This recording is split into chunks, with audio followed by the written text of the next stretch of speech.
One of the most common questions that I get is about speaking confidence. When you're speaking English, you feel nervous, shy, afraid to speak.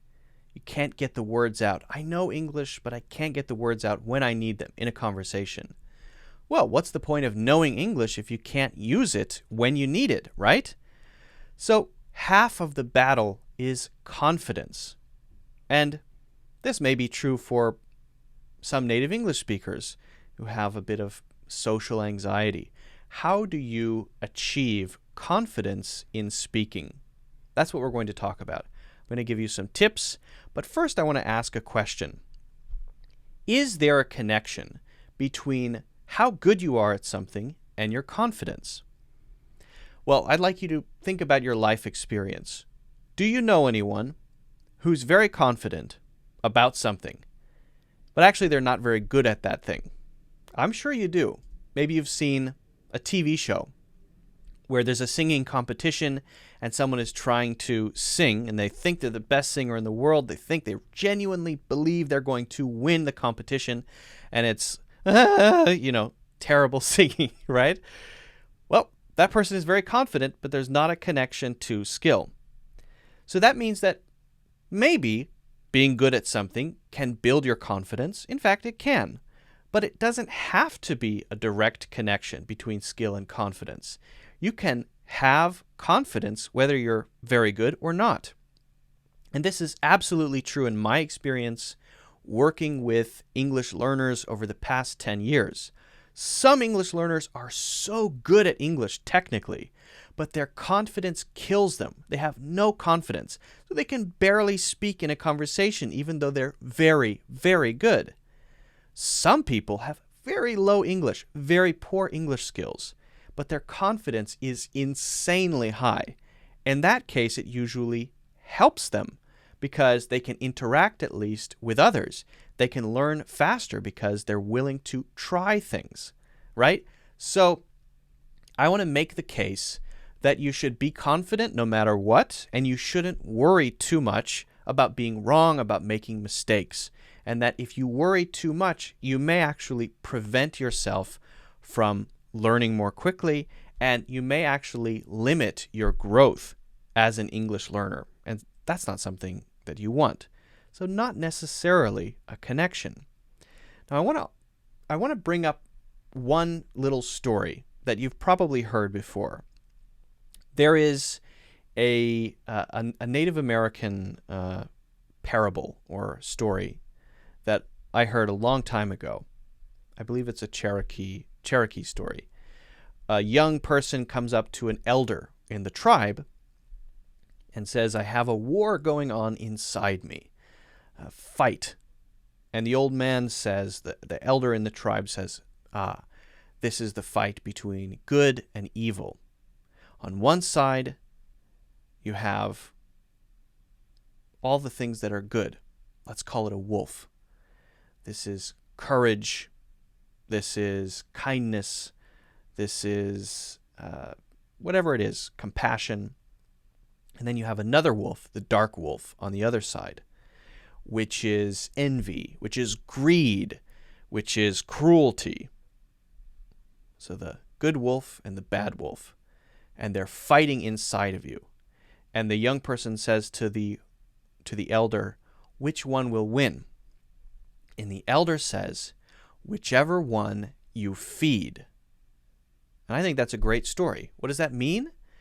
Well, if you have negative thoughts and you allow yourself to continue to have negative thoughts and you feed that wolf, then you're going to get into the habit of having only negative thoughts. I'm sure you know people like this. On the other hand, if you start to believe in yourself, you start to take the first step, you start to break through your shyness or your fear of speaking, you're going to start feeding that wolf. And the wolf of shyness and fear and overthinking will gradually fade. So don't assume that this is just the way I am. I'm just shy. I'm just afraid to speak. It's not necessarily. If you start feeding the other wolf, eventually your confidence will grow and it will become a habit and the other wolf will start to get smaller and smaller and fade away. This is absolutely the case for me. When I was in high school, I was super shy. I didn't talk to many people at all. I didn't like to talk to people. I was worried what they might think of me. That is not the case now. Over a period of time, I stopped feeding that wolf and started feeding the other wolf, and I have no difficulty with social interaction, and here I am now talking to you. So this really is just a process, and you have to just start. Now, one other thing I think is important to keep in mind is that only you are able to see yourself with both all of your good points and all of your bad points. We tend to overthink, people who have especially shyness about speaking English, we tend to overthink what other people think about us.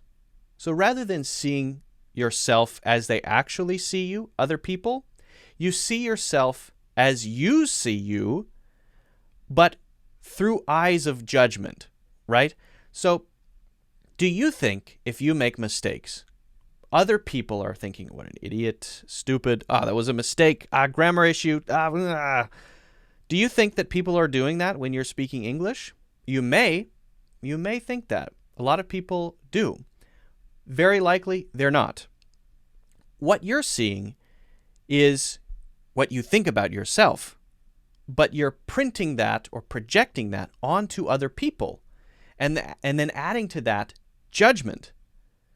So, in fact, they don't have the whole picture.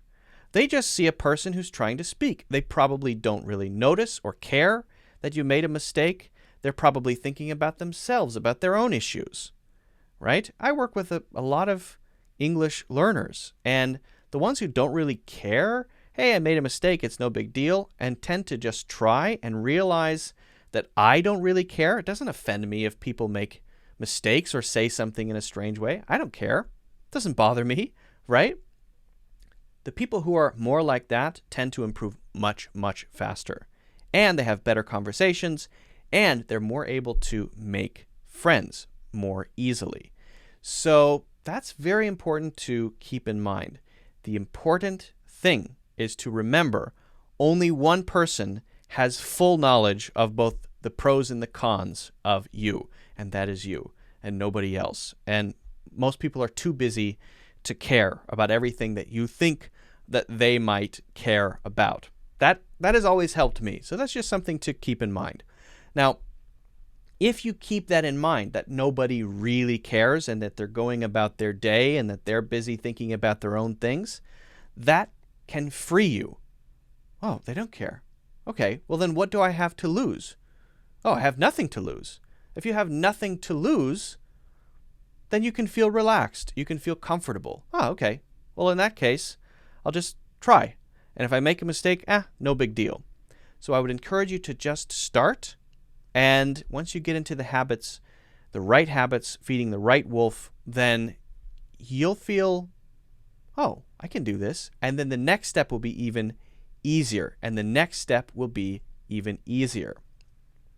So we think, oh, I have so much to go, right? Mastering English, speaking, having conversations, doing all those difficult things, a job interview is so difficult. The mountain is so large, I'll never make it. So I won't even start. But in fact, the first step may be one of the hardest steps.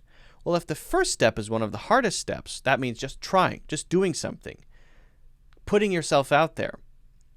If that step is one of the hardest steps, and step 2 is a little easier and a little easier and a little easier, then by the time you get to step 99, you already have all the habits you need to at least be speaking, be communicating, be expressing yourself, having conversations, making friends, all of those things. And you're still working on improving your grammar and all that stuff. You're still working on your English, but by that time you've built all of the correct habits. So if you know that step 1 is the hardest step, then just take step 1. And then after that, it gets easier and easier because you're feeding the right wolf, because you're building the right habits, and that is the key. So if you have an issue with confidence in your speaking, I would encourage you to try something. Do something you're afraid of. Take that first step. Have a conversation. Make a video. Whatever it may be, whatever thing you fear, take that step.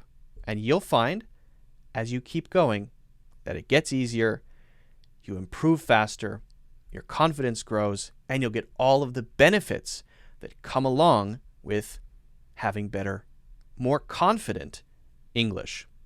Okay, so I hope that helps. If you have any questions, let me know.